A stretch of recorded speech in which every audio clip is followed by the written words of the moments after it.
Mas, pô, tu tava no palanque com o Lula em 22, sendo que tu já tinha visto os dois governos. É porque, bom, mas vamos lá. É, já tinha visto os dois governos dele ali e tu Tinha. sabia qual que ia ser no fim das contas, né? Mas aí, veja, eu votei em Lula no segundo turno. Eu tava no palanque no segundo turno, é importante pontuar Tá, isso. tá. E aí, no segundo turno, era ou o Lula e do outro lado o Beelzebub, o besta fera Por falar nisso, do Bolsonaro. eu entendo, por isso que eu falo, por isso que tá bom, já. Uma coisa que tu falou aí tem a ver com Lula e Bolsonaro não são iguais. Eu diria que depende do ponto de vista. Se a gente for falar de animal político, com certeza, eles são completamente diferentes. O Lula é bem mais habilidoso do ponto de vista do jogo político, por exemplo, né? Mas do ponto de vista de endeusamento e de... Pô, eles são políticos de carreira há muito tempo, então a gente já... Tipo, não me surpreende o cara prometer uma parada e não fazer, sabe qual é? Nesse sentido, eu acho que eles são iguais. Então, vamos lá. Vê, é isso. Eu votei no Lula no segundo turno porque era contra o Bolsonaro, Uhum. né? E aí fiz campanha no segundo turno. Eu, inclusive, desde que virei militante, eu nunca votei na centro-esquerda no primeiro turno. Eu acho que a gente... o primeiro turno, inclusive, de uma eleição, serve para você fazer o debate político, para você afirmar projeto. Eu defendo, por exemplo, que a gente tem que ter uma candidatura de esquerda radical em 2026. É isso. Qual é a questão? Do ponto de vista do marco de economia política, o Lula e o Bolsonaro têm, sim, muitas semelhanças, né? Então, tanto com Lula quanto com Bolsonaro, o Banco Central segue privatizado. Uhum. Tanto com Lula como com Bolsonaro, o agronegócio segue dominando a agricultura brasileira. Orçamento secreto, só conta o nome. E tal, etc. Agora, tem uma diferença importante que a gente não pode negligenciar. O Lula, ele é um democrata. O Bolsonaro é um fascista genocida. Né?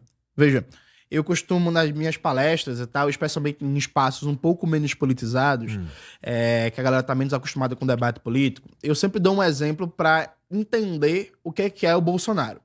Imagina que tu é um prefeito de uma cidade que tem muito morro, que é o caso de Recife, inclusive, que 67% da população mora em área de morro, né? Aí tu é um prefeito de uma cidade que tem muito morro, e aí começou a chover. Tá caindo a chuva do fim do mundo, o dilúvio chegou de novo. Aí beleza. Aí chega o técnico da Defesa Civil pro prefeito e diz assim: prefeito, começou a chover, a gente tem pessoas que moram em situação de risco, é importante dizer para as pessoas que cuidado com os eletrodomésticos, com curto-circuito e por aí vai. Aí o prefeito vai para as redes sociais e diz exatamente o contrário. Ó, pode usar todos os eletrodomésticos, pode fazer tudo, não se preocupe com nada. Aí depois chega o técnico da Defesa Civil e diz assim: prefeito, ó, a gente tá vendo que tem várias situações de risco e tal, e é melhor as pessoas que moram em áreas de risco saírem das suas casas e irem para abrigos. Aí o prefeito vai e fala assim: não, precisa sair de casa não, fica todo mundo aí, tá de boa. Aí chega o técnico da Defesa Civil e fala assim: prefeito, a gente precisa que as pessoas vão para o abrigo, senão as pessoas vão morrer, os morros estão na boca de desabar. Aí chega o prefeito e diz assim: não, fica todo mundo no abrigo, vai para abrigo não, e quem for para abrigo pode pegar doença, porque tem doença em abrigo, tem sarna em abrigo. Aí tu vê que 500 pessoas morreram na chuva. Veja, essas mortes são responsabilidade do prefeito. Porque se ele tivesse seguido as recomendações da Defesa Civil, tivesse orientado certinho, as pessoas que têm influência, inclusive, na liderança política, teriam, talvez não um ou outro, mas a maioria teria cumprido as recomendações e as pessoas não teriam morrido. Foi isso que o Bolsonaro fez durante a pandemia. O Bolsonaro, a OMS dizia: tem que fazer uma política de isolamento social, porque o contágio do Covid-19 se faz quanto mais presença social. O Bolsonaro estimulava não isolamento social. A OMS dizia: tem que usar máscara porque a máscara é um dos meios mais eficazes de evitar a propagação do vírus. Aí o Bolsonaro ia e dava declaração contra as pessoas usarem máscara. E ele mesmo aparecia sem máscara. A OMS dizia, quando apareceu a vacina: tem que tomar vacina porque a vacina é o único meio de tratamento para evitar a Covid-19. Aí o Bolsonaro ia e falava contra a vacina. O Bolsonaro, é importante lembrar, o Bolsonaro e o Paulo Guedes foram contra o auxílio emergencial de R$600. Eles foram contra, eles foram derrotados no Congresso. Eles perderam no Congresso, mas eles eram contra. Eles queriam que não tivesse auxílio nenhum para as pessoas. Então, veja, No Brasil, morreu mais de 600 mil brasileiros durante a pandemia, dentre outras coisas, porque o presidente da República sabotou todas as orientações científicas dadas pela OMS, a Organização Mundial da Saúde, para a gente enfrentar o vírus. O Brasil teve recorde de mortes. Eu tive pessoas próximas a mim que, infelizmente, caíram na influência do presidente. Eu tive um ex-sogro meu, por exemplo, que ele morreu. Ele morreu porque ele dizia que não existia vírus não, que era uma gripezinha. Ele pegou a Covid-19, não foi no hospital, não tomou vacina e acabou morrendo. Era um cara de 50 anos que até então era relativamente saudável. Sabe? Então, assim, o Bolsonaro é um genocida, inclusive é um absurdo. O Bolsonaro está sendo preso por golpe de Estado. Esse ponto é muito importante, veja. O Bolsonaro não está sendo preso por ter matado mais de 600 mil brasileiros. Por ter deixado o Ministério da Saúde aquela bagunça, trocando de ministro o tempo todo. O Bolsonaro não está sendo preso por ter privatizado a Eletrobras. No final do governo, na Bacia das Almas, um negócio totalmente fraudulento. O Bolsonaro não está sendo preso por ter privatizado as refinarias da Petrobras, por ter feito a reforma, contra a reforma da Previdência, que ataca a aposentadoria no Brasil. O Bolsonaro está sendo preso só por golpe de Estado. O Bolsonaro deveria ser preso por genocídio. O que o Bolsonaro fez na pandemia brasileira, a gente não pode nunca esquecer. E vai chegar um momento, inclusive, da história brasileira, que a gente vai tratar o Bolsonaro tal qual um alemão normal trata Hitler. A gente vai olhar no passado, vai olhar na história e vai dizer assim, esse cara representa na história brasileira um projeto genocida ao ponto, inclusive, que quando tava morrendo 5 mil, 6 mil brasileiros por dia, o cara tava imitando gente sufocando. Lembra disso? Fazendo graça com a dor das famílias que estavam perdendo seus entes queridos. Então, assim, a gente nunca pode esquecer isso. Veja, o Lula é um democrata, com todos as críticas que eu tenho ao Lula, as disputas políticas, porque é isso, eu não sou petista, eu quero que a esquerda que eu defendo, ganhe a liderança da classe trabalhadora brasileira. Mas assim, o Bolsonaro é um genocida e o Lula é um democrata. Isso é uma diferença fundamental. Outra coisa conecta a isso. Se eu estiver falando muito, me interrompa. Vai lá, eu sei. Vai lá. E aí, que é a família Bolsonaro agora, né, liderada pelo aquele criminoso do Eduardo Bolsonaro. Os caras estão se articulando com a potência estrangeira para atacar o Brasil. Veja, outro exemplo que eu acho... Tu acha que ele tem essa bala toda, o Eduardo Bolsonaro? Tu acha que boa parte do que tá acontecendo tem a ver com a influência dele? Não, mas não é bala dele. É o governo dos Estados Unidos aproveitando aqueles entreguistas para atacar o Brasil a partir de alguma legitimidade popular. Porque, veja, se o Trump chega e diz assim... Alô, brasileiros, eu quero tomar as terras raras de vocês, eu quero que vocês parem de usar o Pix e usem meios estadunidenses de pagamento, eu quero que vocês abram mais sua economia. Pô, a galera diz assim, ei, pô, peraí. Mas quando você coloca o caso do Bolsonaro no meio e vem com esse discurso de liberdade de expressão, de censura e tal, como existe uma base de extrema-direita que come esse discurso, você dá uma legitimidade popular, ainda de alguns setores, para um interesse estratégico do imperialismo estadunidense. Então não é que o Eduardo Bolsonaro e o Paulo Figueiredo mandem nada. Eles aceitaram ser bucha de canhão, ser boi de piranha para uma estratégia dos Estados Unidos de atacar o Brasil. Aí, o que é que eu gosto de fazer? Maneira didática.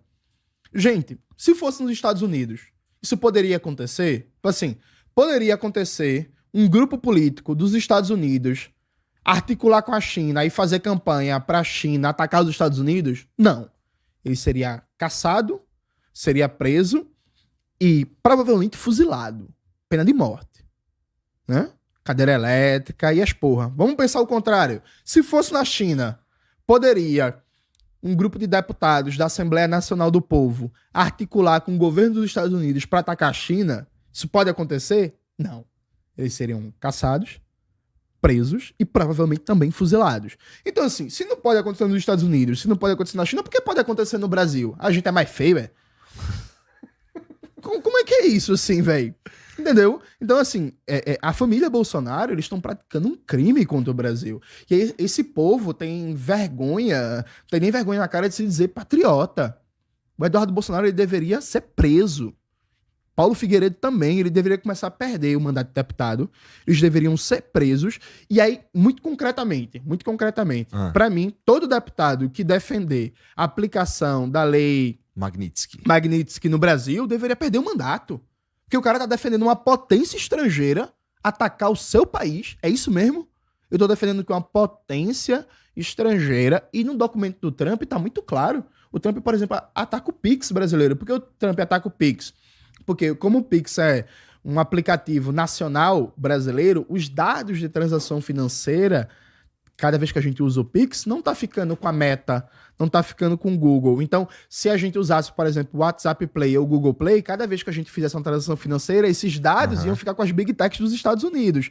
Aí fez uma aliança às empresas financeiras dos Estados Unidos, Visa, Mastercard, junto com as Big Techs, que estão incomodadas com o Pix, porque o Pix tira mercado dessas empresas e os dados não ficam com elas. Aí, é isso mesmo? Aí você tá atacando um aplicativo de pagamento brasileiro, em que os dados não são diretamente controlados pelos Estados Unidos, e você tá servindo de instrumento para uma potência estrangeira agredir o seu país. Isso não existe, não. Isso era cadeia. Existe a motivação número 1 pelo menos que é dita lá por exemplo, Eduardo Bolsonaro lá fora, tem a ver com uma perseguição política que o Bolsonaro, o pai dele, estaria sofrendo por meio primeiramente, antes de tudo, pelo Alexandre de Moraes, né? Por isso que ele tá lá... O Foucault. Procurando esse tipo de... O professor Xavier é meio Magneto. Isso, a mistura dos dois dá origem a um personagem chamado Massacre. Olha isso. Né? É o nosso Amincader. E assim, essa é a principal questão deles, que eles acham que o Bolsonaro não estava tentando dar um golpe. Não. E todo esse movimento tem a ver com impedir que uma direita, que haja uma legitimidade ou uma possibilidade de uma direita representada na figura do Bolsonaro participar das eleições do ano que vem, porque, bom, se a gente for parar pra pensar quem é a principal figura do bolsonarismo, é o Bolsonaro. Então, a defesa deles sobre essa intervenção não tenha, segundo, assim, usando as motivações deles, não tem a ver com atrapalhar o Brasil, tem a ver com salvar a democracia brasileira no sentido de, como assim a gente não vai poder ter o principal nome da direita participando das eleições por causa de uma perseguição política personificada no Alexandre de Moraes? E o Alexandre de Moraes se passa um pouco mesmo, né? Então, vamos lá. Primeiro, vamos me localizar politicamente. Eu tenho 0 simpatias pelo STF. Você nunca vai me ver com esse negócio de viva Xandão, viva o STF. Nunca. Nunca. Por quê? E o Dias Toffoli? Pra mim, dali não salva ninguém. Tá. Porque, dentre outras coisas, o STF é inimigo dos direitos trabalhistas no Brasil.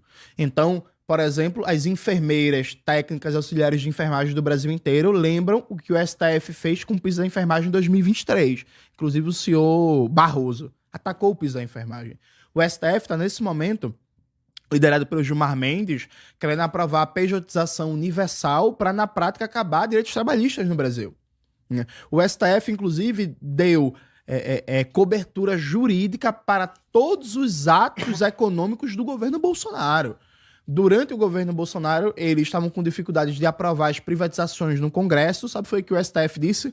Não, pode privatizar a matriz, desde que não se privatize a filial. Aí, a partir daí, o governo Bolsonaro, Paulo Guedes, colocou que tudo era filial. Então, a privatização das refinarias, da Petrobras, fábrica de fertilizante, gasoduto, oleoduto, foi tudo feito com uma manobra jurídica e legal com apoio do STF, sem passar pelo Congresso Nacional. Então, assim, não me coloque... esse negócio de defender o STF não é comigo. Ninguém nunca vai me ver defendendo o STF, porque o STF, objetivamente, na luta de classes no Brasil, ele é inimigo dos direitos trabalhistas, ele é inimigo da soberania nacional. Massa? Tá. Dito isto, vamos lá. A família Bolsonaro, eles são... o Bolsonaro, em particular, é a figura mais covarde, mais patética da história brasileira.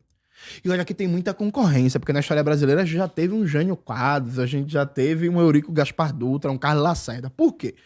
O Bolsonaro, ele explode nacionalmente, por assim dizer, na época do impeachment contra a presidenta Dilma, do golpe, né?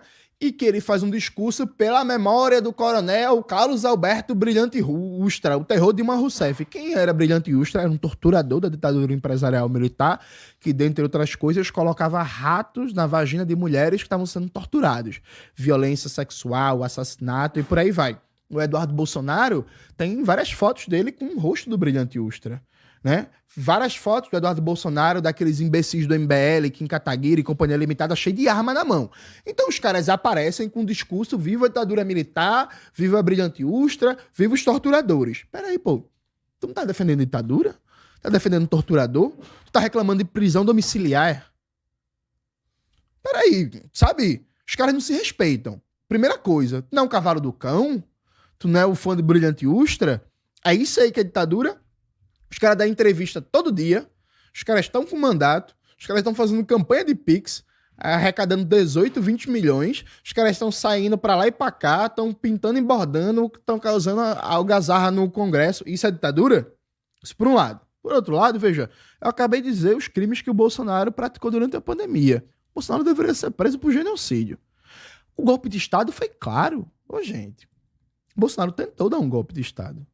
Bolsonaro passou todo 2022 desacreditando o processo eleitoral, e você nunca vai me ver também defendendo o processo eleitoral na democracia burguesa, não. Mas, assim, objetivamente, o Bolsonaro passou todo 2022 desacreditando o processo eleitoral, instigando manobras golpistas, dizendo que se ele perdesse a eleição é porque a eleição foi fraudada, é porque a eleição não foi limpa, com participação ativa dos militares, né? O Bolsonaro... Em que sentido, essa participação ativa dos participação militares? ativa dos militares no sentido de que o plano golpista que estava ali, ele tinha dois núcleos. Ele tinha o núcleo civil e o núcleo militar. O plano dos militares era criar uma situação de caos no Brasil para o presidente Lula decretar uma GLO, que é um decreto da lei e da ordem, e a partir daí os militares assumirem um controle político do país e o Bolsonaro ia para as cucuias. O plano do Bolsonaro era criar um clima de caos político no país para justificar um golpe militar com ele na cabeça. Cada um tinha seu plano diferente. Mas o pressuposto do plano era criar uma situação de contestação do processo eleitoral, de caos político, de anarquia, de morte na rua, bomba em aeroporto. Vamos lembrar, gente. Tentaram explodir uma bomba no aeroporto de Brasília. Ainda bem que a Polícia Federal conseguiu evitar, mas poderia ter acontecido uma tragédia. É um dos aeroportos mais movimentados do Brasil. Acampamento na frente do Congresso pedindo intervenção militar. Frente do Congresso, na frente do quartel. Sabe? Pedindo intervenção militar, pedindo um golpe de Estado. Aquela manobra ali do 8 de janeiro que foi estranhíssima.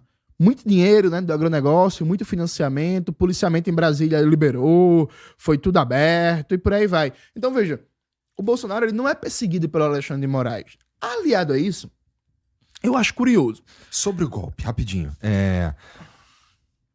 O Bolsonaro estava fora do país, certo? Isso. O que mostra que ele é um covarde. Então, e aí me fala, porque assim, ele tava. Vamos dizer assim, existem vários documentos, vários depoimentos, um monte de coisa falando sobre minuta do golpe, tudo isso daí, né? Mas na prática ele tava fora do país. Para dar um golpe, ele não tinha que estar aqui? Não necessariamente. Já aconteceu, inclusive, em outras situações em que o beneficiário do golpe não necessariamente é o líder operacional. O próprio golpe de 64, ele começou com o general Olímpio Mourão, marchando de Juiz de Fora para depor o presidente João Goulart. O início operacional do golpe foi com o general que depois não ficou no núcleo de poder. Quem vai liderar o regime pós-golpe e quem vai operacionalizar o golpe, isso não necessariamente coincide. E aí, veja, o Bolsonaro estava nos Estados Unidos porque, dentre outras coisas, o golpe tem risco de dar errado, né? Quando você dá um golpe de Estado, você pode tomar o poder, você pode não tomar o poder. Aí isso diz também sobre o caráter do Bolsonaro, que é um frouxo. Tu acha que tinha clima pra esse golpe funcionar? Não, mas aí que tá. Na ideia do bolsonarismo, não. Mas na ideia dos militares, sim. Porque é isso, o mais perigoso ali foi os militares. A ideia era criar caos, criar instabilidade, para justificar uma GLO. Depois que se decretasse uma GLO, a gente saberia quando começava oficialmente a tutela militar. Quando terminasse, seria outra coisa, né? Porque imagina, o país está conflagrado, está um caos, está uma instabilidade, e aí se decreta uma GLO para os militares assumirem o controle de Brasília. Depois ia ter todo um conjunto de articulação política para se prorrogar uma GLO e tal, e na prática o governo Lula ia ser um governo natimorto. Porque o cara começa a governar com 8 dias de governo, quem manda em Brasília são os militares. Então esse era o plano. Veja, tem um amigo meu, Pedro Marin, que ele é um dos maiores especialistas no Brasil em questão militar, né? Ele lançou um livro, Aproximações Sucessivas, que estuda justamente o que ele chama da atuação do partido fardado, da atuação política dos militares. Tá. E aí o Pedro Marin passou meses antes do 8 de janeiro dizendo, ó, a ideia dos caras é criar cada vez mais uma base social que legitime uma virada de mesa, que legitime movimentos políticos que coloquem os militares no lugar de garantidores da ordem. Então os militares, ao mesmo tempo que eles instigam o golpismo, a dúvida do processo eleitoral, a violência nas ruas, com toda aquela retórica aliada ao Bolsonaro, eles instigam caos e aparecem ao mesmo tempo como únicos que têm capacidade de garantir a ordem. Então você faz um movimento duplo de pinça para no momento certo dizer assim, joga a bola para mim que só eu consigo controlar a situação. Esse era o plano dos militares. É por isso, inclusive, que é muito grave que o Lula mantém até hoje como ministro da Defesa o José Múcio, que é um reacionário lá de Pernambuco, que não entende nada de questão militar e que na prática, atua fazendo a política dos militares junto ao governo Lula e matando qualquer debate sobre uma necessária reforma das Forças Armadas no Brasil.